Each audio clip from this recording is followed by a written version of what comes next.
Bonjour, je m'appelle Margarita Pintin-Pérez et je suis chef des partenariats communautaires au Centre de recherche et d'éducation sur la violence faite aux femmes et aux enfants de l'Université Western, CREVAC. Bienvenue au webinaire d'aujourd'hui, Élaboration de politiques, de formation et de plans d'intervention tenant compte des traumatismes et de la violence pour faire face à la violence entre partenaires intimes au travail. Je veux commencer par par une reconnaissance des territoires. Je veux reconnaître que nous apprenons, parlons et animons cet événement virtuel sur les terres traditionnelles des Premières Nations Anishinaabeg, Haudenosaunee, Lenapehouk et Chinangton. Ces terres sont liées au traité du canton de London et de son bras de 1796, ainsi qu'au pacte de la ceinture Wampum faisant référence au concept du bol à une seule cuillère. Aujourd'hui, cette terre continue d'abriter de nombreux peuples autochtones de l'île de la Tortue. Nous respectons profondément les premiers habitants de cette terre et reconnaissons qu'une reconnaissance des territoires et de la souveraineté est accompagnée d'une responsabilité de comprendre l'histoire et les impacts continus du colonialisme et des colonisateurs. Ces impacts continuent à se faire sentir de façon disproportionnée par les communautés autochtones encore aujourd'hui. Nous réfléchissons aussi aux personnes qui sont venues sur cette terre de façon involontaire, surtout celles qui ont été amenées en raison de l'esclavage. Nous reconnaissons aujourd'hui que les communautés autochtones font face à des formes disproportionnées de violences fondées sur le sexe et une crise de femmes, filles et personnes bispirituelles autochtones disparues et assassinées. Nous reconnaissons la responsabilité que notre travail soit avisé par ce colonialisme et qu'il soit façonné par ce qui se passe dans les communautés. Et nous sommes prêts à travailler afin de renforcer la solidarité, faire preuve de solidarité envers les survivants et en vue de les appuyer. Le webinaire d'aujourd'hui fait partie de notre série continue menée par le Learning Network et le Centre de connaissances ici au Centre de recherche et d'éducation sur la violence faite aux femmes et aux enfants. Nous collaborons aussi parfois pour élargir nos efforts collectifs. La séance d'aujourd'hui, pour la séance d'aujourd'hui, nous avons travaillé avec un autre projet du CREVAC. Respect au travail. Alors, je vais demander à ma collègue Adri de présenter Respect au travail, puis je suivrai par une brève introduction du Centre de connaissances et du Learning Network. Bonjour tout le monde, dit Adriana. Je m'appelle Adriana Berlingini. Je suis professeure et chef de Respect au travail au Centre. Notre équipe travaille en collaboration avec les organismes gouvernementaux, les syndicats, les employeurs, ainsi que les travailleurs et d'autres chercheurs et chercheuses, ainsi que des experts et expertes, afin de faire une recherche actionnable et de développer des ressources fondées sur les données probantes afin d'empêcher le harcèlement et la violence en milieu de travail. Merci, Adri. Je vais maintenant parler brièvement du Learning Network et du Centre de connaissances qui anime cette série de webinaires. Le Learning Network, LN, est une initiative de mobilisation des connaissances financée par le gouvernement de l'Ontario qui comble l'écart entre la recherche actuelle sur la violence fondée sur le sexe, les connaissances fondées sur la pratique et l'expérience vécue, renforçant ainsi la capacité du secteur et du mouvement de la VFS. Le Centre de connaissances anime une communauté de pratique tenant compte des traumatismes et de la violence pour des projets menant des programmes d'intervention et de recherche à l'intention de personnes ayant subi de la violence familiale et ces projets sont financés par l'Agence de la santé publique du Canada. Pour en savoir plus sur le Learning Network, sur le Centre de connaissances, veuillez accéder au lien du site Web affiché dans la séance de clavardage. Alors, au nom des 3 projets, bienvenue à ce webinaire. Avant de commencer, je veux présenter la présentatrice du webinaire d'aujourd'hui. Le webinaire s'appelle Élaboration de politiques de formation et de plans d'intervention tenant compte des traumatismes et de la violence entre partenaires intimes au travail. Présenté par Rika Sawatsky. Rika est avocate en milieu de travail, formatrice, enquêteuse et consultante en matière d'équité entre les sexes à Toronto. Son travail relie le droit, la recherche et la pratique pour aider les organismes à créer des milieux de travail plus sécuritaires et inclusifs qui durent. Les programmes sont fondés sur des principes tenant compte des traumatismes et de la violence, la théorie de l'apprentissage par les adultes et des approches fondées sur des données probantes en matière d'équité et d'inclusion. En tant que féministe biraciale canado-japonaise, elle apporte à chaque projet des connaissances juridiques et une expérience vécue. Ses services de base comprennent la conception de milieux de travail inclusifs, la formation et l'atténuation du harcèlement harcèlement et de la violence en milieu de travail, les enquêtes, l'administration des congés parentaux et les vérifications genrées. Vous trouverez de plus amples renseignements et sa biographie complète dans le lien fourni dans le clavardage. Rika, nous sommes ravis de vous accueillir aujourd'hui. Je vous cède maintenant la parole. Et une fois que la présentation prend fin, eh bien, Adriana se joindra à nous pour la séance de questions et réponses. Merci, Margarita, et merci de m'accueillir aujourd'hui. Je suis vraiment heureuse d'être ici. C'est vraiment emballant de savoir que nous avons un nombre record d'inscriptions. Alors, c'est vraiment magnifique alors que nous nous approchons de la fin des 16 journées d'activisme contre la violence fondée sur le sexe. C'est une de mes missions, c'est-à-dire de faire en sorte que la programmation sur la violence entre partenaires intimes fasse partie des programmes de santé et sécurité en milieu de travail. Et je suis heureuse de voir qu'il y a tellement de confiance de la part des communautés et des entreprises. Bon, trois avertissements. Je sais qu'il y a certains éléments du contenu qui pourront interpeller ou déclencher les gens. Alors, prenez soin de vous et prenez les pauses nécessaires. Bon, alors, je vais ignorer la diapo sur la réconciliation parce que Margaret l'a très bien présentée et a parlé du legs, de la colonisation ainsi que du taux disproportionné de violence entre partenaires intimes que l'on témoigne que l'on constate dans les communautés autochtones. Alors, voici un ordre du jour. Alors, je vais commencer par présenter ce qu'est une approche tenant compte des traumatismes et de la violence, c'est-à-dire TCTV. Je vais ensuite me concentrer sur une décision d'arbitrage qui a été diffusée en 2017. Un employeur n'avait pas adopté une approche tenant compte des traumatismes et de la violence pour offrir des services à une employée qui avait subi de la violence de la part de son partenaire intime pendant 20 ans et qui s'était tournée vers la consommation de substances. Après avoir examiné les faits et la décision liée à ce dossier, nous allons retourner voir s'il y avait des occasions que l'employeur aurait pu saisir afin d'intervenir en adoptant une approche tenant compte des traumatismes et de la violence. Et avant de passer à la séance de questions et réponses, nous allons récapituler les leçons à apprendre pour les milieux de travail.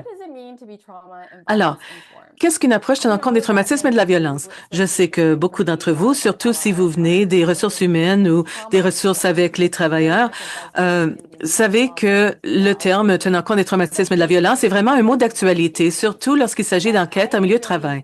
Mais moi, j'aime beaucoup le concept de pratique tenant compte des traumatismes et de la violence qui est menée par le secteur des soins de la santé. Pour deux raisons. D'abord, le concept de tenir compte des traumatismes a tendance à se concentrer sur les individus et les impacts, alors que le fait de tenir compte des traumatismes et de la violence examine les facteurs externes ainsi que les sources de la violence. L'autre critique, qui est juste à mon avis, c'est que les traumatismes se tournent vers les impacts de la violence passée, alors que le fait de tenir compte des traumatismes et de la violence reconnaît qu'il y a des sources externes constantes et continues de violence, ce qui permet aux employeurs d'être mieux outillés pour appuyer les survivantes en milieu de travail, comme vous allez le voir dans la présentation d'aujourd'hui. Alors, il y a 4 principes lorsqu'il s'agit d'adopter une approche tenant compte des traumatismes et de la violence. Les voici ici. Nous allons y revenir pendant cette présentation. D'abord, il s'agit de montrer que vous comprenez véritablement non seulement l'expérience individuelle de la violence, mais aussi les sources, les facteurs sociétaux qui ont un impact sur l'expérience de la personne. Il s'agit aussi de créer un milieu de travail sécuritaire où les personnes ont l'impression d'être en sécurité et peuvent divulguer ou dévoiler de la violence. Les collègues se sentent en sécurité de vérifier comment ça va et qui offrent un soutien aux employés. Un autre élément, un troisième élément critique, c'est que l'on donne des choix réels à la survivante alors qu'elle participe au processus de soutien que vous lui offrez. Et enfin, vous vous concentrez sur les forces plutôt que la tendance sociétale qui est de blâmer la victime ou d'aborder ces soutiens comme étant une sorte de charité. Vraiment, il s'agit de passer aux forces de la survivante et de s'axer sur ces forces pour créer un plan de sécurité. Alors que nous adoptons une perspective de TCTV, il faut tenir quelques concepts à l'esprit. D'abord, Il ne faut pas se demander est-ce que cet employé a besoin d'une approche en rencontre des traumatismes et de la violence et l'autre non. Ce n'est pas le cas. Dans le secteur des soins de santé, il faut présumer que tout le monde pourrait profiter d'une telle approche. Il y a des statistiques intéressantes partagées par le secteur des soins de santé indiquant que 3 quarts des Canadiens et Canadiennes ont subi une forme de traumatisme au cours de leur vie. Pas exclusivement en lien avec la violence familiale, mais il pourrait s'agir d'accidents de voiture, ou d'une expérience d'immigration traumatisante au Canada. Alors, une approche de tenant compte des traumatismes et de la violence est une approche universelle à adopter dans les programmes de santé et sécurité en milieu de travail. Le deuxième concept, c'est qu'il ne faut pas être expert ou experte. C'est quelque chose que j'entends beaucoup en tant qu'avocate en milieu de travail, où on s'inquiète qu'on pourrait être qu'on pourrait se mettre en trouble juridique. Alors, je pense si on agit d'une certaine façon en milieu de travail. Alors, ça ne veut pas dire que si vous adoptez cette approche, vous devenez thérapeute ou conseiller pour l'employé qui a besoin de soutien. C'est une approche que vous utilisez dans vos fonctions actuelles de ressources humaines ou de ressources avec les travailleurs. C'est la façon dont vous interagissez avec l'employeur, avec l'employé, dont vous fournissez des soutiens et dont vous pouvez bâtir ou établir une confiance afin de bâtir un plan de sécurité. Et enfin, quelques statistiques pour vous montrer que ceci a un impact concret sur votre main-d'œuvre. Alors, la ligne d'assistance aux États-Unis a produit un rapport il y a quelques semaines, des appels provenant de tout le pays. Ils ont trouvé qu'environ 80 des survivantes de violences familiales ont indiqué que leur travail a été impacté négativement à cause de la violence. Alors, faisons les calculs. Nous avons vu certaines statistiques indiquant que pour toute journée, jusqu'à 10 d'une main-d'œuvre est aux prises avec de la violence au foyer. Alors, si on examine ce 80 on voit qu'il y a environ 8 de toute main-d'œuvre en toute journée qui pourrait vivre les impacts de la violence au foyer. Alors, le fait d'adopter une approche en compte des traumatismes et de la violence afin de soutenir ces personnes aura un impact concret sur leur bien-être et sur le travail. Bon, alors maintenant, je vais passer à l'étude de cas. Cette étude de cas, ce cas s'est déroulé dans un magasin d'alcool en Ontario entre 2006 et 2009. Mais la décision en soi, comme je l'ai mentionné, a été diffusée en 2017, donc beaucoup plus tard. Et le fait que c'est en milieu rural est pertinent pour notre analyse aujourd'hui. Il y avait 2 magasins jumeaux à Halton Hills, un à Halton Hills et un à Acton. Je sais que beaucoup d'entre vous venez de l'extérieur de l'Ontario, alors je vais vous donner une petite idée. Alors, vous pouvez voir où se situent ces villes par rapport aux plus grandes métropoles. Alors, il y a la région du Grand Toronto à l'est et ensuite Guelph est la plus grande ville qui est à l'ouest de ces 2 régions. Alors, je vais vous présenter les faits de ce dossier et je vais vous présenter la survivante. Je l'appelle Jane. Ce n'est pas son véritable nom et ce n'est pas sa photo. Alors, j'ai affiché plusieurs faits à son sujet et je veux que vous constatiez la façon dont ces faits se présentent à mesure que je vous raconte cette histoire en fonction de la décision qui a été prise. Veuillez remarquer qu'il y a eu des occasions où l'information aurait pu être obtenue beaucoup plus tôt dans la ligne de temps, ce qui aurait donné des occasions d'intervenir plus tôt dans la ligne de temps. Alors, Jane a commencé à travailler en 2004 et pendant les 2 premières années, il n'y a pas eu d'incident. Ensuite, en septembre 2006, un collègue l'a vu boire au travail et l'a signalé au gestionnaire, au gérant de magasin. Et pendant cette réunion, Jane a divulgué qu'elle était violentée de la part de son mari depuis 20 ans et que ça se poursuivait et que parfois elle se tournait vers l'alcool comme stratégie d'adaptation, mais qu'elle n'a pas de problème d'alcool et elle a insisté sur ce fait. Alors, ceci a mené à un examen médical indépendant prescrit par l'employeur. Elle a dû se rendre à Toronto et Jane a dit au médecin qu'elle n'avait pas de problème d'alcool, qu'elle ne buvait plus, ce qui a mené à une recommandation qu'elle obtienne des services de counseling uniquement pour la violence familiale. Et cela est une entente conclue entre le syndicat et l'employeur qu'elle aurait un congé d'absence d'un an et demi afin d'obtenir ses services de counseling. Alors, il n'y avait pas de soutien pour les troubles de consommation dans ce dossier. Bon, il n'y a pas eu de vérification alors qu'elle était absente. Quelques mois après son retour au travail, les 2 premiers mois, ça a été pas mal tranquille, mais ensuite, il y a eu un incident et d'autres incidents consécutifs. Il y a eu 47 incidents au cours de l'année précédant son congédiement en septembre 2009. Et vous pouvez voir la répartition des incidents ici à l'écran. Le plus important, ce sont les absences inexpliquées. Et on dit que c'est inexpliqué parce que c'est la façon dont l'a nommé l'employeur qui n'était pas satisfait des preuves médicales fournies. Mais en fonction de la décision de l'arbitre, il est clair que ces absences étaient en lien avec le fait qu'elle avait été battue ou qu'elle avait consommé de l'alcool, alors elle ne pouvait pas se présenter au travail. Et dans chacun de ces 47 incidents, il y a un schéma qui s'est manifesté. Alors, il y a l'élément déclencheur. Alors, elle ne se présente pas au bureau, c'est-à-dire elle est absente, ou il y a la présence d'alcool. Alors, il y a eu la réponse conditionnelle de la part de l'employeur. Et je dis que c'est une réponse conditionnelle parce que c'est toujours si. L'employeur lui a dit, si vous admettez, Jane, que vous avez un problème et si vous demandez de l'aide, eh bien oui, nous pourrons vous fournir des mesures d'adaptation. Ou bien, si vous nous demandez de créer un plan de sécurité pour vous, eh bien, dans ce cas-là, nous pourrons le faire. Ce qui n'est pas surprenant et surtout pour les fournisseurs de services qui sont ici aujourd'hui, ça ne vous surprendra pas de savoir que Jane ne s'est pas présentée en disant oui, j'ai besoin d'aide ou oui, j'ai un problème. Alors, on est passé d'une analyse des droits de la personne où Jane a indiqué qu'elle n'avait pas de problème. L'employeur est maintenant passé aux mesures disciplinaires et c'est ce qu'on voit dans chacun des cas. Alors, je vais vous présenter 3 exemples précis pour illustrer. Alors, plutôt au début, elle était absente du travail après avoir été battue. Et c'était après son retour du congé d'1 an.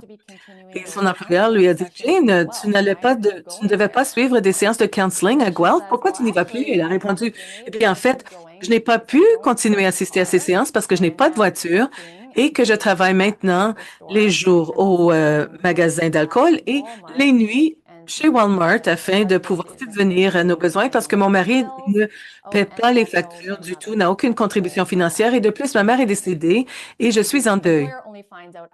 Alors, l'employeur l'a découvert uniquement après le fait qu'il y avait ces obstacles et comme elle n'avait pas d'appui médicaux pour ses absences, elle a eu une mesure disciplinaire. Mais voyons comment c'était incongru de lui demander de se rendre à Guelph. Voilà les transports en commun partant de chez elle sur la rue Mill, qui est à la droite de la page, et les services de counseling à Guelph à gauche.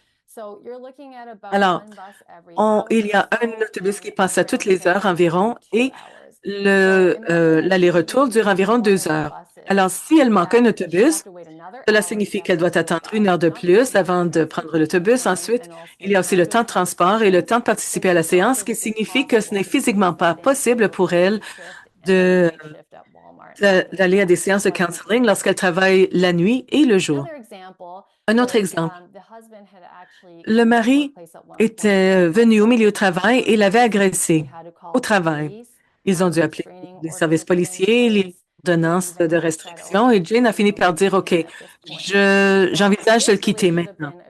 Alors, cela aurait dû être un élément déclencheur pour l'employeur de faire une planification de la sécurité, une évaluation des besoins. Mais l'employeur a plutôt dit, OK, Jane, si tu veux, nous pouvons te muter dans un autre magasin. Si tu veux, nous pouvons créer un plan d'intervention si ton mari se présente à nouveau. Alors, comme on l'a mentionné dans le schéma précédent, Jane n'était pas prête à demander des soutiens, alors ces soutiens ne se sont pas concrétisés. Le dernier exemple. Jane se présente au travail un jour avec un œil au beurre noir. Le gérant voit qu'elle ne peut pas travailler et la renvoie chez elle. Et au cours des 10 prochains jours, elle continue d'appeler chaque matin pour dire, je ne vois pas encore bien, je ne suis pas présentable, je me sens mal. Rappelez-vous, le gérant est un témoin oculaire de la raison pour laquelle elle est absente. Mais comme elle n'a pas présenté de note médicale selon la politique de l'employeur l'a sanctionnée, mesure disciplinaire. Alors, ces 47 incidents ont mené à un schéma clair de mesures disciplinaires. Et si vous travaillez dans le domaine des ressources humaines ou re- euh, des ressources avec les travailleurs, vous pouvez voir qu'il y a ces mesures disciplinaires et qu'il y a eu à la fin 6 suspensions et tout cela a mené au congédiement. Alors, juste avant son congédiement, l'un des incidents, c'est qu'on l'avait vu boire de l'alcool au travail. Et Jane a finalement admis qu'elle avait un problème de consommation d'alcool. Et elle a demandé l'aide de l'employeur qui lui a répondu, OK, nous sommes heureux que finalement vous voulez en parler. Alors voici ce que vous devez faire. Au cours des 2 prochaines semaines, 2 semaines et demie, vous allez devoir trouver un fournisseur de soins de santé qui va vous fournir un traitement pour votre problème de consommation d'alcool et vous allez devoir nous dire quand vous allez vous inscrire à ces séances de traitement. Le magasin lui a fourni une recommandation à Guelph, quelle surprise, dans la prochaine ville. Vous vous rappellerez d'après l'horaire d'autobus que ce n'est pas très accessible. Il y avait un programme de soins externes. On peut voir de soins en établissement et on peut voir qu'il y avait un temps d'attente allant jusqu'à plusieurs semaines. Alors, c'était vraiment pas réaliste pour Jane de pouvoir se conformer à ces exigences de dernière chance. Alors, on a vu dans le schéma jusqu'à présent, c'est que Jane a été absente ou qu'elle a consommé de l'alcool au travail et on a vu la réaction de l'employeur. Mais il y a eu quelques incidents où Jane, de façon proactive, a essayé d'entrer en contact avec l'employeur.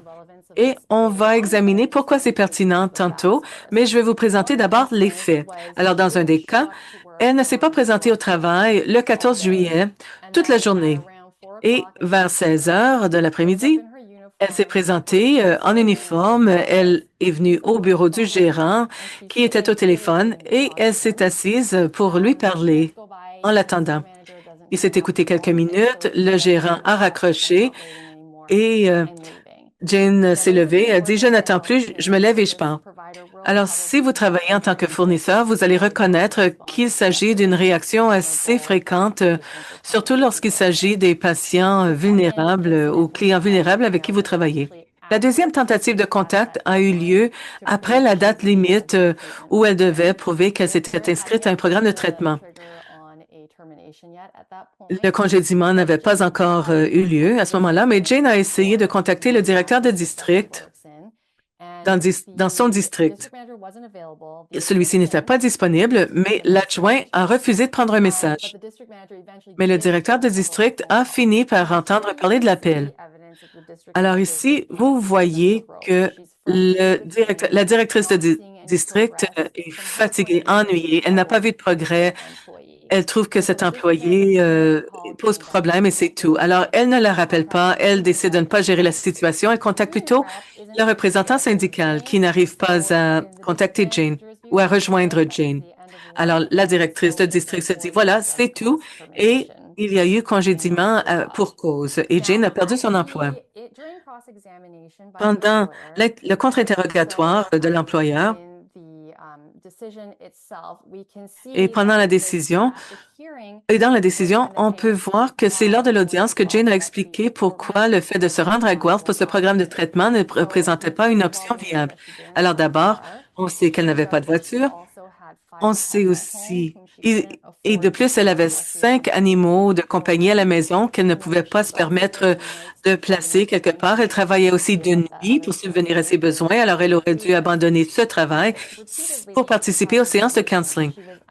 Et pendant l'interrogatoire de Jane, on lui a demandé pourquoi tu n'as pas divulgué toutes ces informations lorsqu'on t'a posé les questions. Pourquoi n'as-tu pas demandé des solutions de rechange ou une prolongation?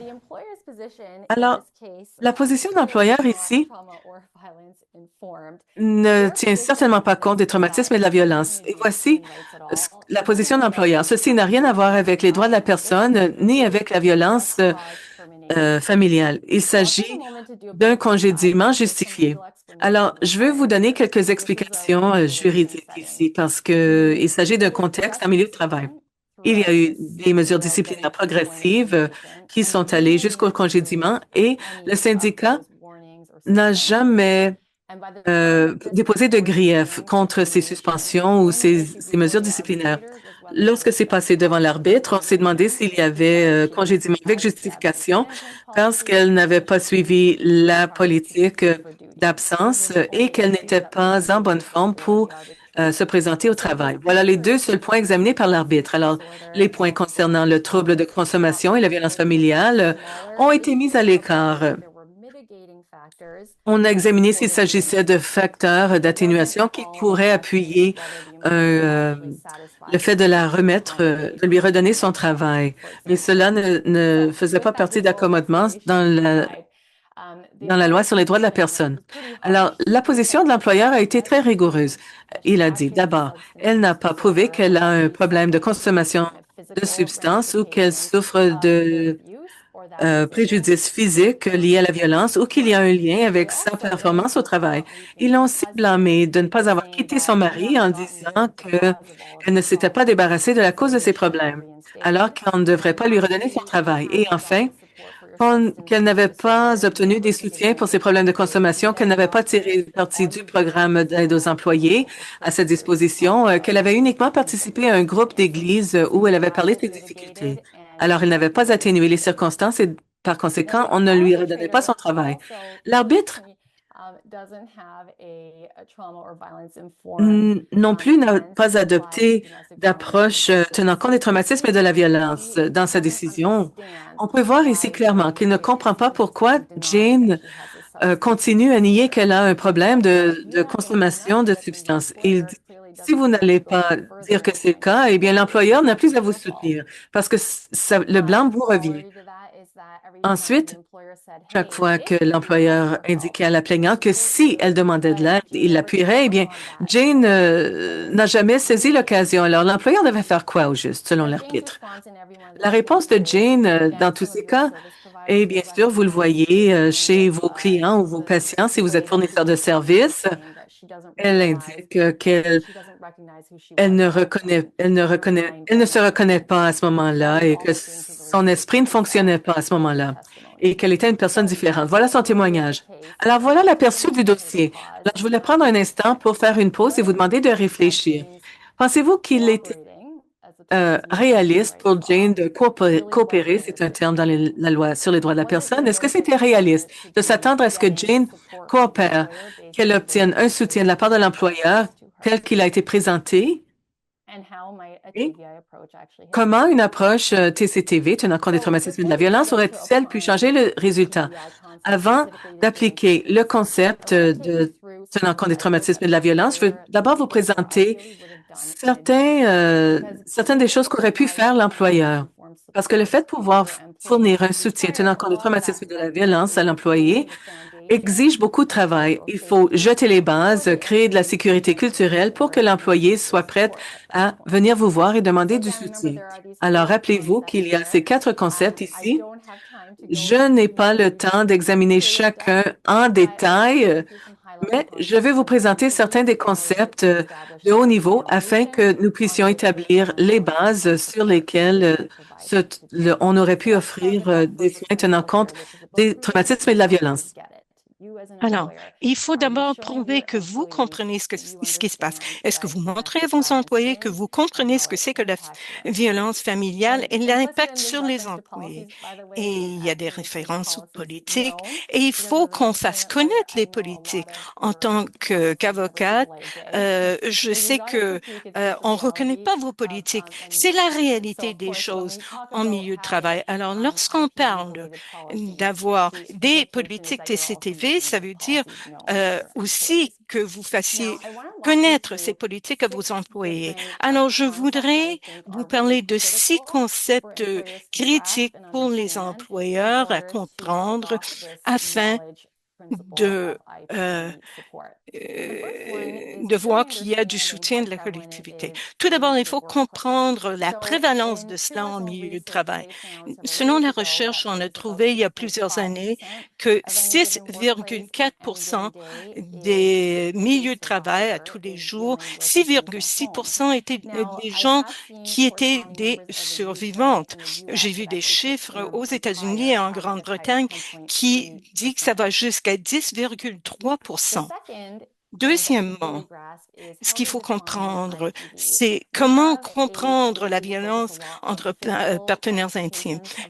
On a tendance à regarder les résultats physiques. Dans le cas de Jane, elle avait été battue physiquement, mais il est important pour les employeurs de se rendre compte que la VPI ne se manifeste pas sur le plan physique ou c'est intermittent.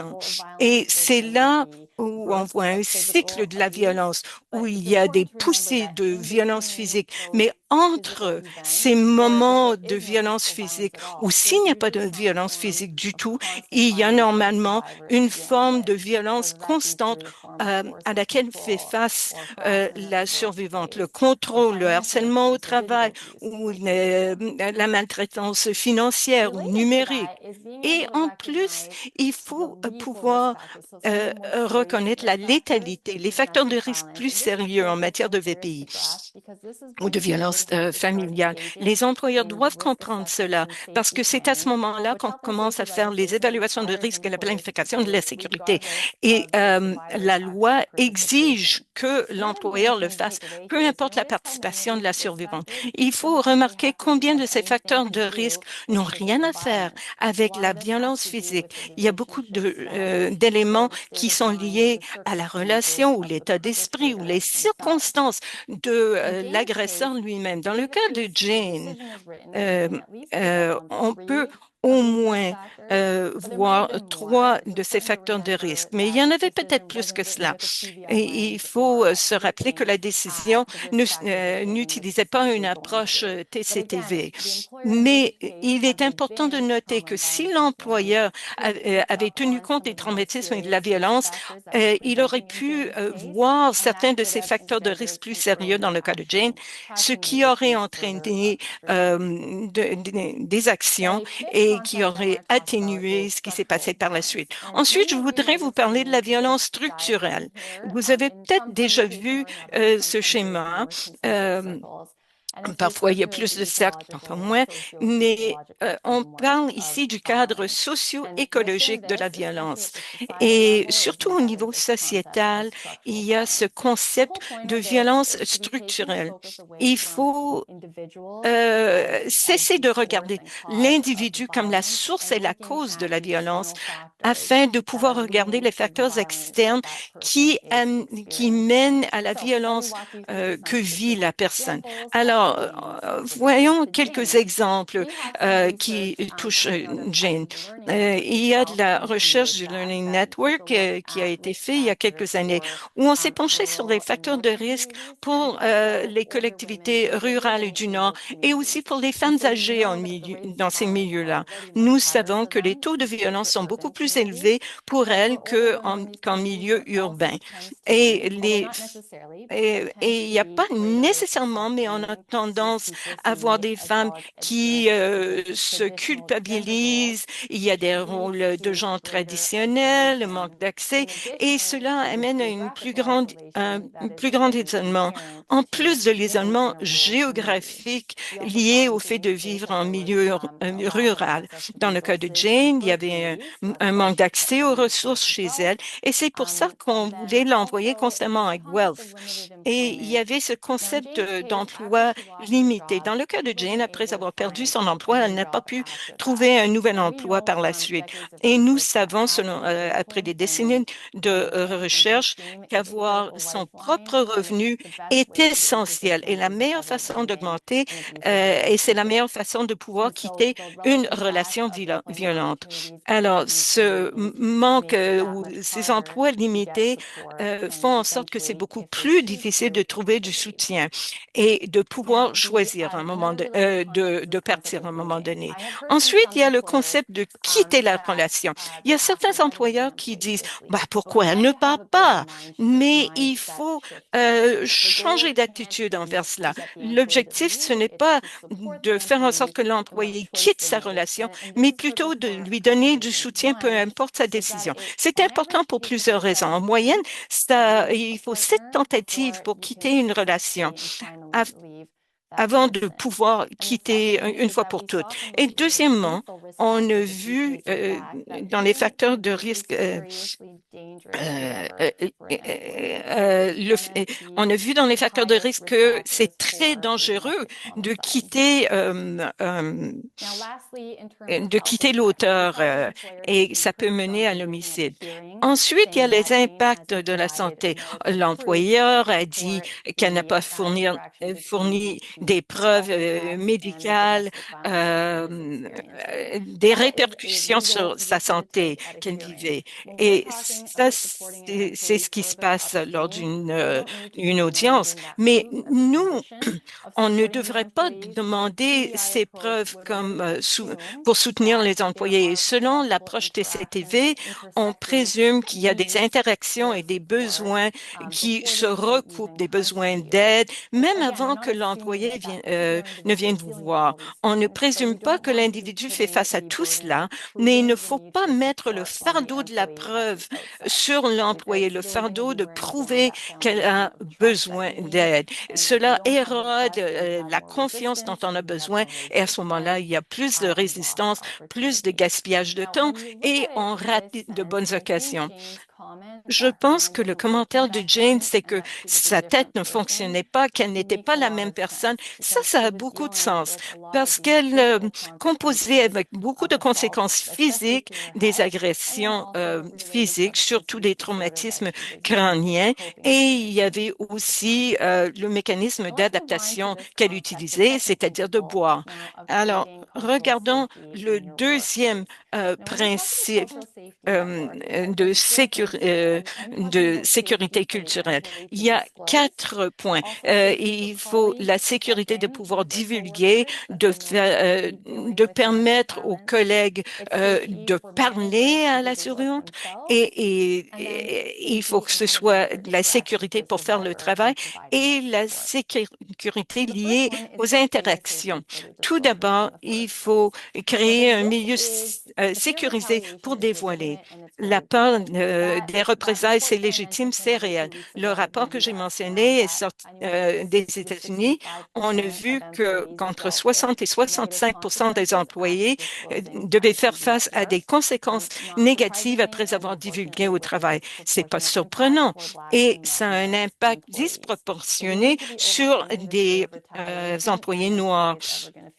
Alors, il faut surmonter la peur de la divulgation. Moi, je pense qu'il faut avoir l'équivalent de la campagne cause pour causer. euh, de Bell. Il faut normaliser cela, cause pour la cause. Et il faut parler des questions de santé mentale au travail et cette campagne cause pour la cause, c'est pas parfait. On a beaucoup de chemin à faire, mais vous pouvez penser à comment ça a changé notre façon de parler des questions liées à la santé mentale et les mesures de soutien qu'on donne. Et il y a même des milieux de travail où on n'a même pas besoin de demander des mesures d'adaptation individuelles pour la santé mentale. Ce serait bien d'avoir cela pour la violence. Alors, quand j'étais en Sardaigne cet été, j'ai regardé ces affiches. Il s'agit d'une campagne où il y avait une ligne téléphonique pour les victimes de violences ou de harcèlement. C'est une campagne où on pouvait mettre ces affiches partout au travail. On peut envoyer des courriels avec cette affiche. C'est l'équivalent de la campagne cause pour la cause. On n'a pas besoin d'attendre que son district ou qu'une compagnie de télécommunications le fasse pour vous. Il est important de se rappeler aussi, lorsqu'on crée un milieu sécuritaire pour la divulgation, c'est qu'il faut tenir au courant la survivante de ce à quoi elle peut s'attendre. Une grande partie du fait de tenir compte des traumatismes et de la violence, c'est que les gens sont privés de leur propre pouvoir. Alors, il faut que ce soit clair au début. Comment vous allez protéger sa confidentialité? Qu'elle n'a pas besoin de se faire juger par l'employeur parce que l'employeur comprend et comprend l'intersection de plusieurs éléments et que la survivante, le plan de sécurité sera centré sur la survivante. Passons maintenant au deuxième concept de sécurité, c'est-à-dire que les collègues peuvent prendre de ces nouvelles en toute sécurité. Vous vous rappelez que la collègue de Jane a signalé au gérant que Jane buvait au travail. Ça, c'est difficile et c'est difficile d'aller voir l'employée elle-même. Mais quand on pense au fait qu'il y avait une période de 2 ans où il n'y avait pas d'incident au travail, peut-être que ses collègues auraient pu lui parler plus tôt. Je suis certaine qu'il y avait d'autres signes qui démontraient qu'elle vivait de la violence familiale et que les collègues l'auraient vu. Alors, bon, ça vient de la recherche du QUIVAC aussi. On voit qu'il y a de la VPI au travail grâce aux appels téléphoniques, aux messages de texte violents, mais il y a aussi des signes physiques, des employés qui sont souvent absents ou qui arrivent en retard, qui portent beaucoup de vêtements même s'il fait chaud dehors. Les employeurs ou les employés, on devrait leur apprendre à reconnaître ces signes et il faudrait leur donner de la formation pour qu'ils sachent comment parler aux collègues violentés. Alors, il est important de former les collègues pour qu'ils demandent des nouvelles. Et il y a la méthode Renouveler. Écoute, Jane, j'ai vu que tu as reçu beaucoup d'appels téléphoniques et à chaque fois que tu parles à cette personne-là, tu dois la calmer. Ça m'inquiète. Est-ce que tu voudrais m'en parler un petit peu? Alors maintenant, c'est à Jane ou à la survivante de décider comment elle veut répondre. Et peut-être que la première discussion ne donnera lieu à quoi que ce soit. Mais c'est un début. On ouvre la porte. Et ça veut dire qu'il y aura d'autres possibilités pour que la discussion se poursuive. Et je pense que pendant cette période de 2 ans où Jane ne démontrait pas de signes de violence familiale au travail ou de troubles de consommation, si une collègue lui avait posé des questions, on aurait pu euh, améliorer la situation. Alors maintenant, est-ce que les gérants peuvent faire leur travail en toute sécurité? Parlons de la réalité. C'est difficile. Ce travail, c'est difficile pour les gérants. Pensez à la directrice de district qui n'en pouvait plus avec Jane. Peut-être qu'on pourrait la juger et dire elle sympathisait pas du tout, elle n'avait pas, mais elle avait un travail difficile et elle voyait Jane comme une employée difficile. Alors, pour utiliser l'approche TCTV il faut que nos propres gérants, nos propres professionnels des ressources humaines reçoivent le soutien dont ils ont besoin pour bien faire le travail. Et il y a beaucoup de recommandations qui viennent du secteur de la santé euh, en matière de l'approche TCTV.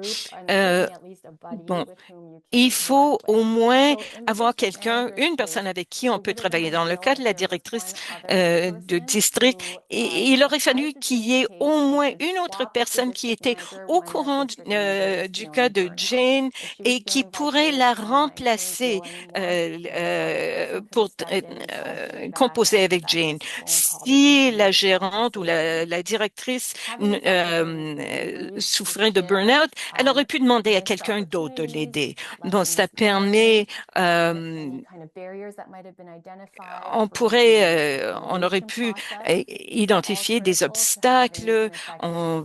Tout cela est important pour avoir une approche TCTV et il faut s'assurer qu'il y ait du soutien pour les gérants au sein du programme d'aide aux employés, etc.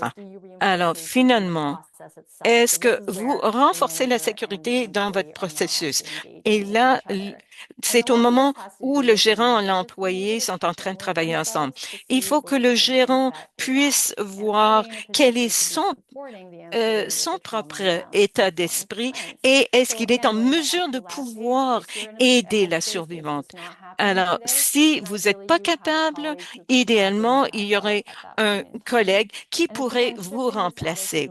Alors, il ne faut plus se demander qu'est-ce qui ne va pas avec Jane, quel est son problème, et plutôt de regarder le modèle écologique, tout ce qui fait en sorte que Jane a ce comportement au travail. Alors maintenant, je vais passer aux discussions juridiques et des mesures d'adaptation en matière de droits de la personne, parce que ça, c'est très important pour les ressources humaines et les ressources humaines euh, à la main-d'œuvre. Et c'est important en ce qui concerne la VPI au travail. Tout d'abord, l'employeur, dans ce cas-ci, a mis l'accent sur le soutien en matière de consommation de substances, mais la question de VPI était liée aux absences. Alors, dans un cas, il y avait des mesures d'adaptation, dans l'autre cas, des mesures disciplinaires. Mais traiter ces deux choses-là séparément ne marche pas. Il faut les traiter ensemble. Alors, faut-il voir la violence familiale comme une question de droit de la personne en vertu de la loi? Alors, c'est une zone grise au Canada. Aux États-Unis, on peut se comparer aux États-Unis. Dans certains États américains, ils ont dit de manière explicite dans leur loi que la survivante de violence familiale est protégée contre la discrimination. Et on a reconnu un lien entre la discrimination sexuelle et la violence familiale. Au Canada, notre Commission des droits de la personne n'a pas statué là-dessus et on n'a pas de jurisprudence non plus au Canada. Mais je vous dirais que je dis à mes clients de traiter cela comme une question liée aux droits de la personne parce que peut-être un jour, on aura de la confirmation que ça fait partie du statut de genre ou statut euh, euh, ou autre. Et en 2025, il y avait trois cas. Il y a une cause qui a été renvoyée parce que ça n'a pas été présenté à temps, mais il y en a deux autres causes. Il y a une cause au niveau fédéral et au niveau de la Colombie-Britannique. La décision intérimaire de la Colombie-Britannique est intéressante parce que lors de cette décision, on reconnaît déjà la possibilité pour la possibilité que la VPI peut être une discrimination fondée sur le sexe. Il y a de la recherche qui démontre que beaucoup d'employés ne sont pas au courant du fait qu'ils peuvent prendre un congé à cause de la violence familiale. Alors, nous devons faire beaucoup plus que de parler de la possibilité de prendre un congé. Il faut dire aux employés que c'est disponible et de leur dire ce à quoi ils peuvent s'attendre s'ils divulguent ce qui se passe. Alors, regardons comment on peut faciliter de vrais changements. Vous vous rappelez que Jane ne pouvait pas aller euh, à, à Guelph, mais elle ne divulguait pas ce fait-là. Alors, le problème au travail, c'est que vous avez plus un devoir de poser des questions. Il faut poser des questions à propos des obstacles éventuels plutôt que d'attendre que la personne vous le dise. S'il y a une option de mesure d'adaptation, il faut regarder cela avec la personne pour voir s'il y a des obstacles qui se présentent et afin de voir quelles sont les mesures d'adaptation qu'on peut trouver.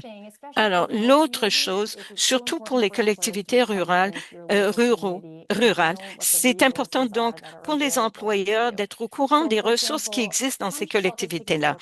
Euh, Certaines maisons d'hébergement prennent une approche de tolérance zéro. Euh, alors, Jane n'aurait pas pu aller dans ces maisons d'hébergement. Alors, il faut voir s'il y a des ressources qui prennent l'approche réduction des méfaits. Et ça vous aiderait à les référer correctement.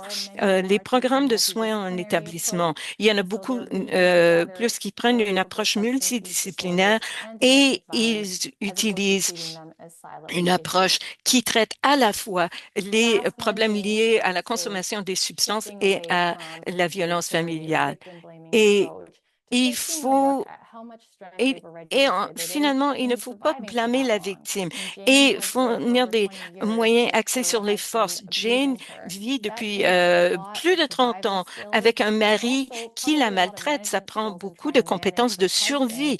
Elle, euh, et elle est obligée de gérer son mari.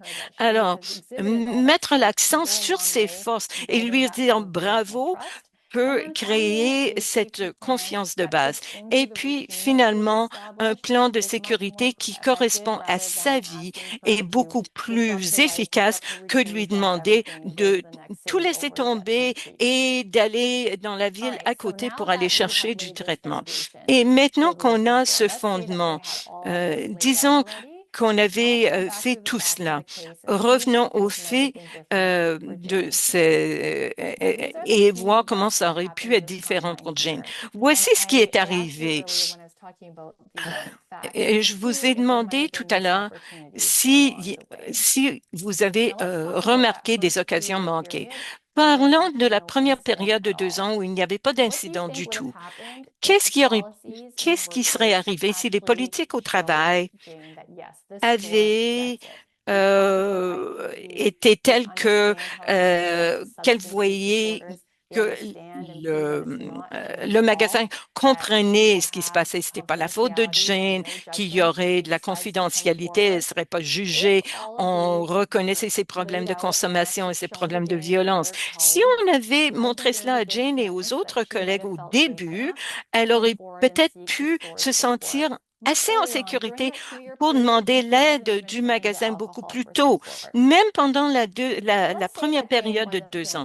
Disons que Jane ne se sentait pas assez confortable pour en parler. Est-ce que les collègues auraient pu lui poser des questions? Vous vous rappelez, il avait signalé au gérant parce qu'elle buvait au travail, mais ça, c'était 2 ans après je suis certaine qu'ils auraient vu des signes de VPI et ils auraient pu lui poser des questions à ce moment-là, même si la première discussion n'avait rien donné. Peut-être que ça aurait ouvert la porte à une discussion entre elle et les employés.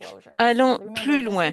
Au moment de la divulgation, c'est le jour où on avait signalé sa consommation d'alcool au travail. Est-ce que ça aurait pu être différent si le magasin lui avait demandé à ce moment-là, avez-vous un problème de consommation de substances ou est-ce que c'est seulement la VPI? Peut-être qu'ils auraient dû explorer comment sa consommation d'alcool était liée à la violence qu'elle vivait. Peut-être que ça aurait mené une intervention dans les deux domaines de façon, au lieu de faire en sorte que Jane nie son problème de consommation et ce qui a mené au fait qu'on voulait l'envoyer à Guelph. Ensuite, il y avait la planification de la sécurité.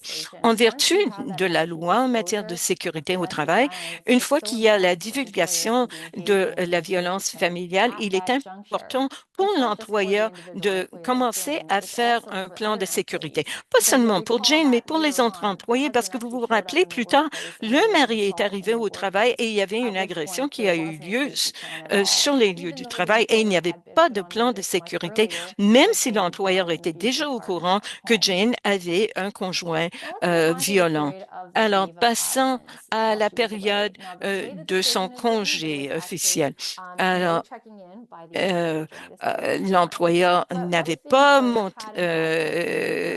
posé des questions à Jane. Et si l'employeur lui avait demandé si c'était possible de continuer ces séances à Guelph après la fin du congé, peut-être qu'ils auraient appris que le plan ne marchait pas, il y avait trop d'obstacles et ils auraient pu revoir le plan de sécurité et d'autres mesures d'adaptation pour lui permettre de continuer à recevoir l'aide dont elle avait besoin.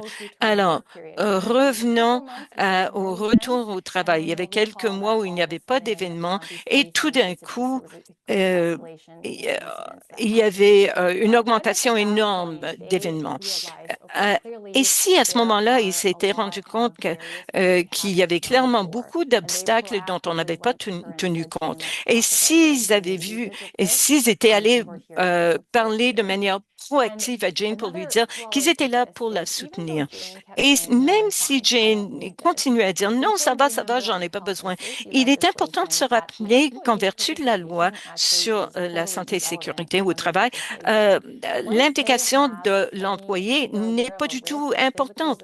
Une fois qu'il y a un risque de violence familiale, l'employeur doit prendre toutes les précautions raisonnables pour protéger l'employé et les autres employés. Si l'employeur avait dit à Jane, on comprend que vous n'êtes pas prête à y participer maintenant, ça va, mais la porte est ouverte et soit dit en passant, voici ce que nous allons faire entre-temps.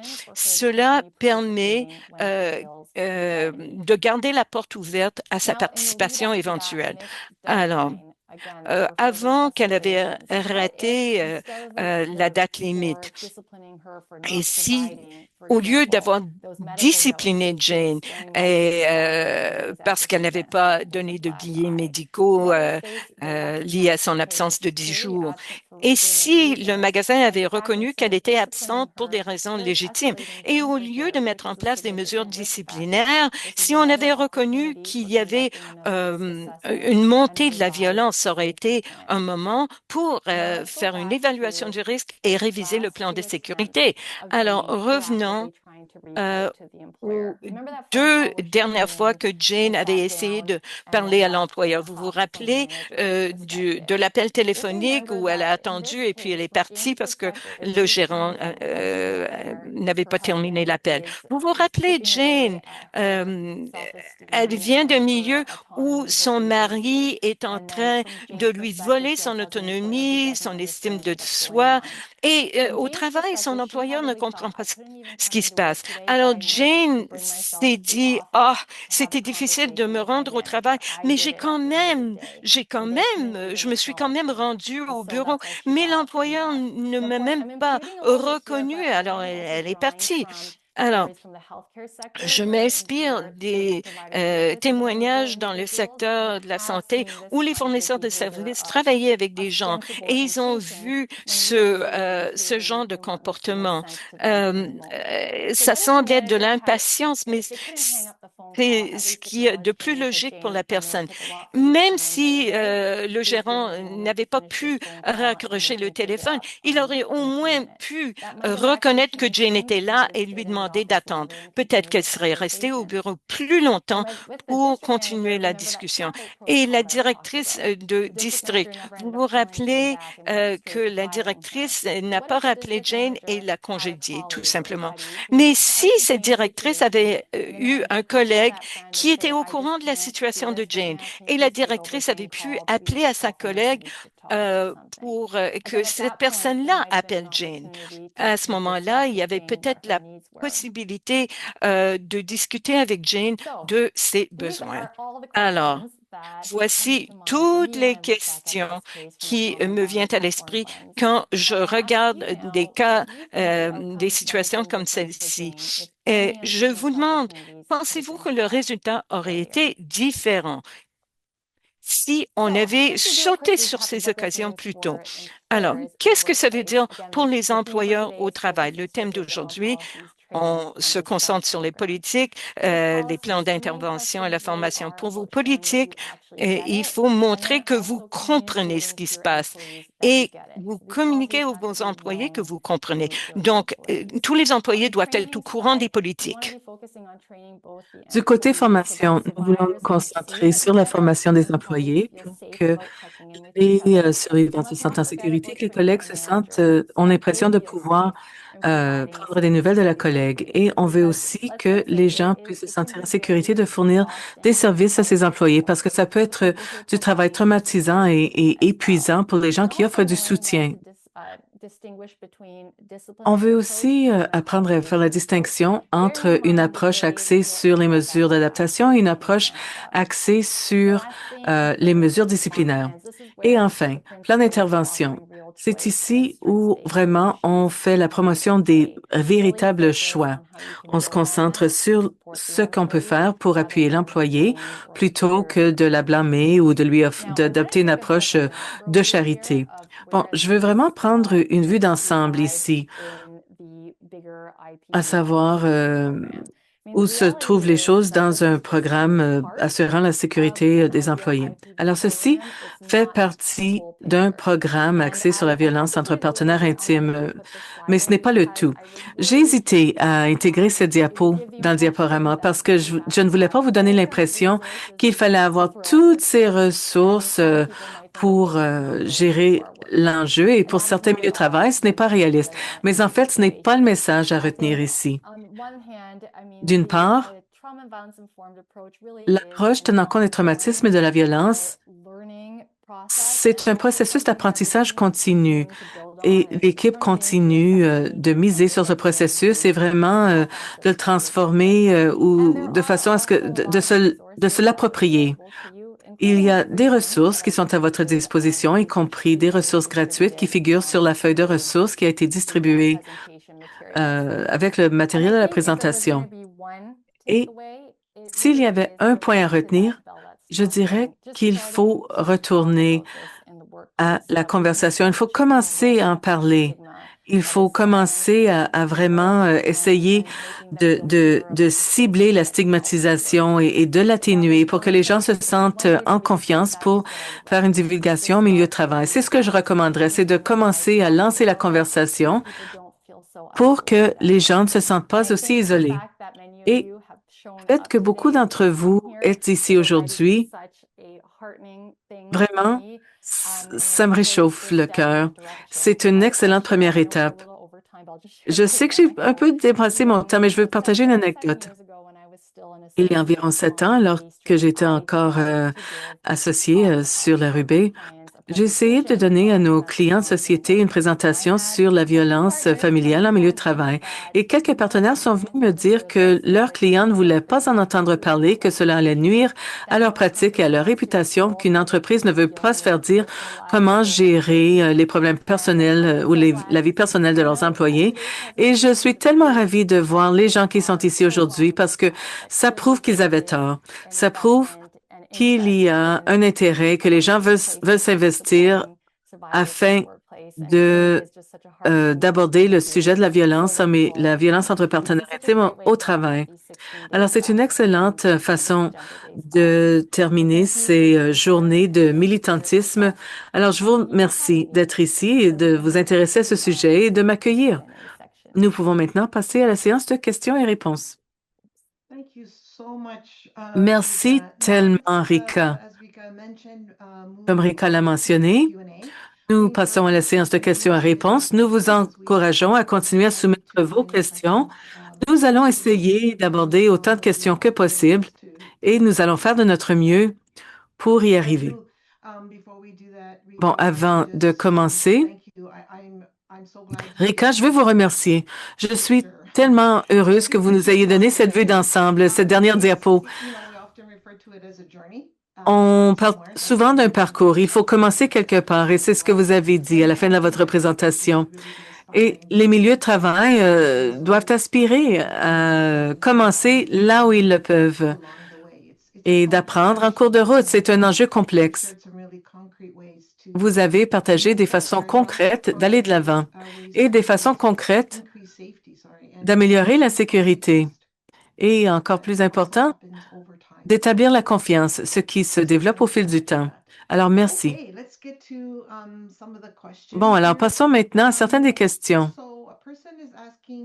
Alors, quelqu'un veut savoir, pouvez-vous donner plus d'informations sur les congés en cas de VPI et est-ce que ça se fait au moyen de l'assurance emploi?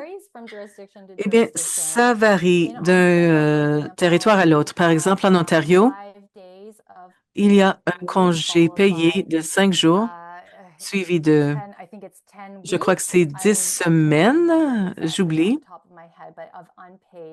de congés non rémunérés. Et c'est une norme d'emploi et c'est un congé en fonction des normes d'emploi. C'est légiféré. Pour répondre à votre question, à savoir si l'assurance emploi va le couvrir, eh bien, il n'y a pas de prestation pour la VPI dans l'assurance emploi, mais je pense qu'on pourrait dire qu'on pourrait faire une demande de prestation de handicap en ce sens. Par exemple, il pourrait y avoir des commotions cérébrales ou des troubles de stress post-traumatique, le trouble lié à la consommation de substances. Alors, vous pourriez peut-être profiter des prestations de l'assurance emploi de cette façon, mais il n'y a pas de prestations individuelles pour la VPI. Merci. Erika, vous avez mentionné dans votre présentation que beaucoup d'employés ne savent pas qu'ils ont droit à un congé pour violence familiale. Alors, il y a de l'information sur le site web du Learning Network. Il y a aussi une carte sur le site Ça ne fait pas partie du travail, It's not part of the job. Alors, merci. Oui, vous savez, le rapport 2022, je l'ai cité et ça brise le cœur. Tellement de personnes qui ont répondu au sondage ont indiqué que si elles avaient eu un congé rémunéré, cela aurait fait toute la différence parce qu'à ce moment-là, elles ne pouvaient pas se permettre de prendre un congé non payé, ou une personne devait changer de logement. Mais vous savez, le congé était là, disponible. Alors, ça fait partie de ces 4 principes de TCTV. Alors, il s'agit de montrer à vos employés que vous comprenez la situation et de leur indiquer quels sont les soutiens. Prochaine question. Oui, et aussi, dit Adriana, il s'agit de renforcer la confiance dont vous avez parlé lorsque les employés connaissent leurs droits en milieu de travail. Alors, ce sont des façons dont la confiance peut s'établir au fil du temps. Quelqu'un veut savoir, avez-vous un exemple à donner d'une politique qui pourrait soutenir une employée aux prises avec la violence fondée sur le sexe?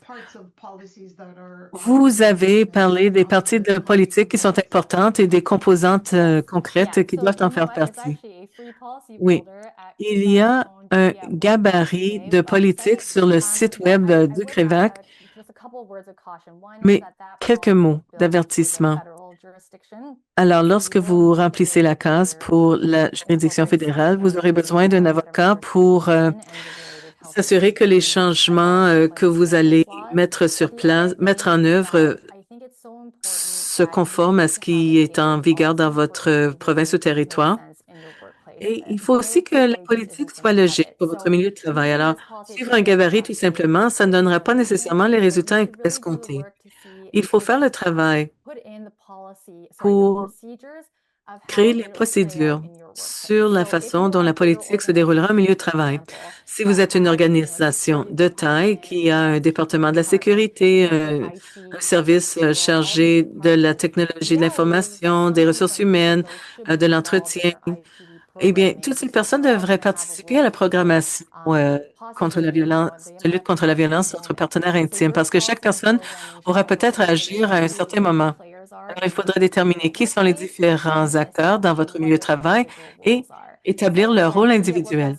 Alors, dv@work.ca, c'est un excellent point de départ, mais je vous conseille de personnaliser la politique en fonction de ce qui se passe chez vous avec l'aide d'un avocat ou de vos ressources humaines. Et vous soulevez un point important. Le processus de création d'une politique qui est adaptée à votre lieu de travail. C'est un processus d'apprentissage en soi. Alors, il faut poser toutes les questions que vous aviez partagées avec nous pendant la présentation. Alors, c'est un excellent exercice. Voici une question qu'on me pose souvent. Alors, qu'est-ce que vous faites? Qu'est-ce que vous faites si votre employeur est au courant de violences entre partenaires intimes, qu'un employé est aux prises avec ce problème, mais qu'il n'agit pas? Alors, que fait l'employé dans ce cas-là? C'est ça la question?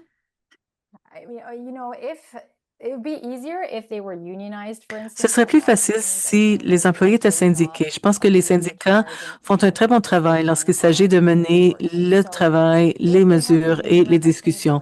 Alors, s'il y a un délégué syndical, il faudrait passer par le délégué syndical et faire pression auprès du syndicat qui fera pression auprès de l'employeur. C'est idéal. Mais sinon, s'il n'y a pas de syndicat au milieu de travail, c'est tellement frustrant. Il y a quelques voies juridiques à emprunter. D'abord, l'angle des droits de la personne est encore assez zone grise. Alors, si vous présentiez une demande en matière de droits de la personne, elle pourrait ne pas aboutir. Et il y a tellement un arriéré, ça pourrait prendre 2 ans. Alors, vous n'auriez pas d'audience avant que ce soit trop tard. Ensuite, disons que l'inaction de l'employeur crée une difficulté pour vous en tant qu'employé. Eh bien, vous pourriez considérer l'angle d'un congédiement constructif, c'est-à-dire que l'employeur a fait en sorte qu'il est impossible pour vous de continuer à travailler parce qu'il ne vous protège pas. Et le dernier recours ou le dernier angle qui n'avantage pas beaucoup l'employé, mais qui pourrait avantager d'autres employés, c'est de soumettre une plainte anonyme au ministère du Travail, qui enverra généralement quelqu'un pour voir si l'employeur se conforme aux exigences liées aux politiques en matière de violence entre partenaires. Je pense qu'il y a eu un cas où l'employeur a plaidé coupable, en fait. L'employeur a dû payer une sanction. C'était un restaurant qui n'avait pas suffisamment de politique en matière de violence en milieu de travail. Et c'est une leçon importante pour beaucoup d'employeurs. La politique avait une ligne générique indiquant appelez votre superviseur si une personne violente se présente. Mais le ministère du Travail a dit que ce n'est pas suffisant. Il faut en fait avoir des radios ou des messages indirects. Ça ne suffit pas de dire qu'on peut envoyer un message à quelqu'un sur Slack. Alors, je sais que c'est un domaine que prend au sérieux le ministère du Travail. Mais vous savez, l'employé pourrait ne pas en profiter dans le moment, mais ça pourrait profiter à d'autres employés et déclencher des mesures de la part de l'employeur. Même si parce que s'il y a quelque chose qui vient du ministère du Travail, eh bien, ça peut faire en sorte que l'employeur prend les choses plus au sérieux. Bon, alors en gros, il faut agir, devenir plus conscient. Pendant votre présentation, vous avez parlé de la complexité de l'enjeu et du fait et de ce que doivent faire les milieux de travail. Alors, merci pour cette information. Bon, quelqu'un veut savoir une difficulté de leadership que j'ai eue. C'était une politique d'organisme de violence faite aux femmes, de lutte contre la violence faite aux femmes. Si un membre du personnel est accusé d'un crime, je dois le congédier selon la politique en raison du travail auprès de populations vulnérables. En réalité, un membre du personnel a été accusé d'agression familiale pendant la journée de la part d'un époux ou d'un conjoint qu'elle quittait. Alors, on peut voir ce qui se passe là. C'était en milieu de travail. Étant donné qu'elle était au travail, ça a été une situation impossible. Mais les services policiers l'ont accusée au criminel quand même. Et bien sûr, les tribunaux l'ont rejeté. Alors, comment s'orienter dans les nuances lorsque la VPI est personnalisée et comment faire en sorte que les services policiers puissent adopter des approches qui desservent bien les populations vulnérables. Alors, il s'agit de s'orienter dans les nuances entre l'arsenalisation et les accusations obligatoires, et ce pour les services policiers. Eh bien, si je comprends bien, c'est un employé qui était l'agresseur? Non. Eh bien, ça ne le dit pas. On sait seulement qu'un membre du personnel a été accusé d'agression de la part d'une conjointe qu'elle quittait. Alors, ce n'était pas substantié. C'est difficile. Eh bien, d'abord, il faut dire que cette question aborde un peu le droit criminel. Alors, je ne peux pas me prononcer sur l'intersection entre les politiques d'arrestation obligatoire. Alors, je suis désolée, moi, je suis avocate en matière d'emploi. Mais cela soulève quelques préoccupations pour moi. D'abord, il faut faire très attention lorsqu'il y a des accusations fausses en matière de VPI. Je crois qu'elles sont rares et que par défaut, il faut présumer que la survivante qui se présente et qui veut le soutien de l'employeur le fait de bonne foi. Parce que ça deviendra clair assez rapidement une fois que vous commencez à l'appuyer si c'était légitime ou non. Mais comme il y a tellement de stigmatisation concernant la divulgation de violences familiales, les taux de fausses accusations sont tellement faibles. Et si on commence à examiner la question ou si on commence à remettre en question ou à penser qu'il s'agit d'une fausse plainte, on met déjà la survivante, on nuit déjà à la survivante. Elle n'aura pas droit à un processus juste. Alors, il y aura un gaspillage de temps, gaspillage d'occasion. Alors, premier commentaire, c'est que c'est malheureux que dans ce cas et dans le suivi pour l'employé, c'est horrible. Mais dans un sens plus large, j'avertirais les employeurs de faire attention de ne pas accepter, de ne pas présumer qu'il y a des accusations fausses. En termes de d'employés qui sont des agresseurs, et encore là, je ne réponds pas directement à la question parce que je n'ai pas d'expertise en la matière, mais j'ai quelques commentaires provenant de mon rôle d'avocate en matière d'emploi. Il est important de se rappeler que l'on pourrait avoir une politique de violence en milieu de travail qui mène immédiatement au licenciement parce qu'on a une approche de zéro tolérance. Mais bien sûr, il s'agit d'une approche standard. Mais lorsqu'on prend ces décisions, il est important de se rappeler que la VPI a des nuances. Et d'abord, si on congédie l'agresseur, la violence à la maison va empirer en raison de cette perte d'emploi. De plus, vous retirez le revenu de ce ménage. Ainsi, la survivante sera aux prises avec des difficultés financières en plus de tout le reste. Ça ne signifie pas qu'on ne congédie jamais la personne, mais j'encouragerais les employeurs à prendre un peu de recul, surtout si c'est un milieu syndiqué. Bien, d'en discuter avec le syndicat. Il pourrait y avoir d'autres façons de tenir la personne responsable sans nuire davantage à ce qui se passe au foyer. Parce que si vous voulez appuyer la survivante au final, vous devez penser au préjudice que vous causez en raison du licenciement. Alors, il pourrait y avoir des options de dernière chance, surtout dans les milieux de travail syndiqués, des renvois à des sources externes de counseling qui se spécialisent en VPI. Et je crois que c'est une toute autre discussion. Il y a, ce ne sont pas toutes les solutions qui sont égales. Certaines solutions sont bonnes pour traiter les causes sociétales de la violence, alors que d'autres adoptent une approche plus étroite et se concentrent sur la gestion de la colère, qui n'est pas nécessairement efficace en cas de VPI, mais dans plusieurs cas, il y a des solutions de rechange de tenir la personne responsable plutôt que de passer directement au licenciement, ce qui est une considération essentielle à prendre avant de décider des étapes de l'agresseur au travail. Alors, je suis désolée je m'excuse envers la personne qui a posé la question, mais je n'ai pas l'expertise juridique nécessaire pour répondre à la question. Mais vous avez soulevé des nuances importantes dont l'employeur doit tenir compte lorsqu'il s'agit de traiter avec un employé qui n'est pas survivant, mais qui est plutôt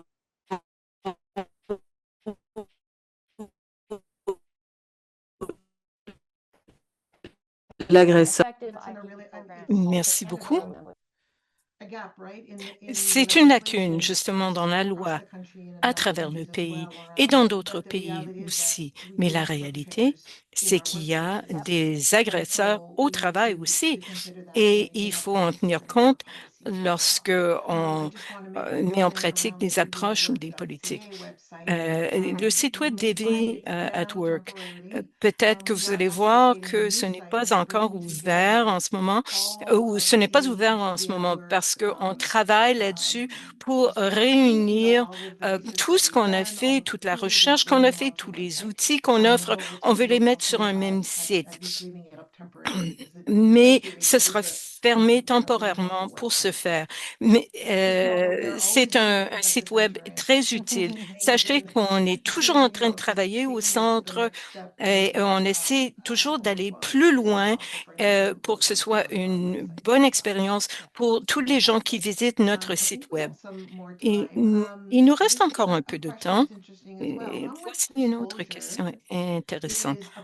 Combien de divulgation euh, aux autres employés doit faire le surveillant aux ressources humaines et autres? Parce que vous avez souligné le fait qu'il s'agit un effort collectif, surtout dans le cas que vous avez présenté. Alors, on demande justement, pouvez-vous donner des exemples de divulgation aux autres? Comment on communique la VPI au travail, là où il y a une employée qui souffre de VPI? Ça revient à ce que j'ai montré euh, avant. Il y avait une mention de l'équipe interdisciplinaire. Il y a plusieurs aspects à cela. Bon, parlons du concept juridique. Dans les lois sur la santé et la sécurité au travail, il y a une disposition en matière de confidentialité. Si vous allez alerter d'autres membres de la main-d'œuvre qu'une personne est une menace éventuelle, il faut limiter la divulgation. On divulgue pour les protéger, mais pas plus que cela. Par exemple, ça s'applique aux au personnel d'accueil. Si, il est probablement pas une bonne idée, par exemple, d'avoir les photos des personnes qu'on doit surveiller. Et il y a aussi comment le conjoint peut réagir lorsque la survivante arrive à la maison. Mais il faut s'assurer que les gens de la sécurité ou de l'accueil puissent vérifier les personnes qui rentrent au bureau. Mais comment, sur le plan pratico-pratique, comment est-ce qu'on peut limiter le flux de l'information? Et c'est à ce moment, et c'est justement pour cela qu'il faut faire une planification à l'avance. Quand il y a cette équipe interdisciplinaire, idéalement, il y a quelqu'un qui représente tous les services importants qui auraient un rôle à jouer dans le cas d'un signalement. Le harcèlement au travail, c'est quelque chose qu'on voit souvent. Alors, les gens qui surveillent le bureau doivent savoir à qui doivent signaler des problèmes. Il y a aussi les technologies de l'information. Il y a des appels téléphoniques violents. Il faut que les gens des TI sachent comment éliminer ces menaces. Alors, il faut qu'on soit toujours au courant de menaces en matière de violence familiale qui arrivent. Et c'est à ce moment-là qu'il faut créer un arbre décisionnel. Et ça nous permet de transmettre l'information seulement à ceux qui en ont vraiment besoin. Enfin, j'ai déjà entendu parler de situations où il y a un signalement de violence familiale parce qu'il y a une politique en place, mais personne aux ressources humaines ne sait pas quoi faire. Et elle commence à poser des questions à toutes sortes de gestionnaires, de gérants, afin de savoir où transmettre l'information. Il ne faut pas que ça arrive. Ce qu'il faut plutôt, c'est un arbre décisionnel déjà en place. Alors, peu importe qui fait le signalement, si vous êtes le directeur, euh, vous savez que il faut le signaler aux ressources humaines. Si vous êtes quelqu'un qui travaille sur les lieux, vous allez le signaler aux gens de la sécurité. Mais une fois qu'on a créé un plan de sécurité à l'interne, il faut ensuite un arbre décisionnel pour savoir qui il faut mettre au courant, qui il faut mettre au courant du plan de sécurité. Ça va dépendre de la taille de l'organisation de vos services, la structure. Est-ce qu'il y a des gens qui travaillent seuls, par exemple? Il n'y a pas de réponse parfaite pour tout le monde et on ne sait pas, il ne s'agit pas de savoir combien d'informations à divulguer, mais plutôt qui doit être au courant une fois que vous êtes au courant d'une situation de VPI au travail. Merci, merci. On reçoit beaucoup cette question et merci d'avoir éclairci la situation. Je pense qu'on a pas mal terminé et il y a beaucoup de questions auxquelles on n'a pas pu répondre, mais maintenant, je vais redonner la parole à Rita. Margarita. Merci beaucoup. Alors, merci beaucoup. Il y avait énormément de questions. Malheureusement, il ne nous reste plus de temps. Mais avant de terminer, je voudrais faire quelques commentaires de clôture. Tout d'abord, merci beaucoup à Rika Sawatsky et merci à l'équipe de Respected Work qui ont collaboré sur ce webinaire. Merci à nos interprètes, Zedrog et Carmel, et nos interprètes en français, Sylvie et Wendy. Merci au Learning Network, au centre de connaissances et qui font de la coordination derrière la scène. Et voici quelques annonces. Avant de terminer, je voulais vous faire une annonce de l'équipe Respect au travail. On demande aux gens de participer à un sondage national sur les expériences de harcèlement au travail. Si vous avez 18 ans ou plus et vous avez été au travail pendant au moins 2 ans, vous pouvez y participer. Le sondage prend environ 10 à 15 minutes. Et ce sondage se termine aujourd'hui. Et maintenant, je vous invite au, au forum virtuel du Learning Network qui va réunir des chercheurs, des intervenants et des gens sur le terrain pour voir comment l'intelligence artificielle ou l'effet de l'intelligence artificielle sur le milieu de travail. Et maintenant, on voudrait vous inviter à partager comment vous voyez l'IA et sa façon de prévenir la violence au travail. Vous pouvez apprendre davantage et avoir accès au sondage dans le chat. Alors, merci de vous être joints à nous aujourd'hui. C'est notre dernier webinaire de 2025. On est heureux d'avoir partagé cet espace avec vous tout au long de l'année. Ça recommence le 17 février et on a hâte euh, de vous donner plus de détails très bientôt. Bonne et heureuse année, bonne joyeuse période des fêtes. Merci à tout le monde.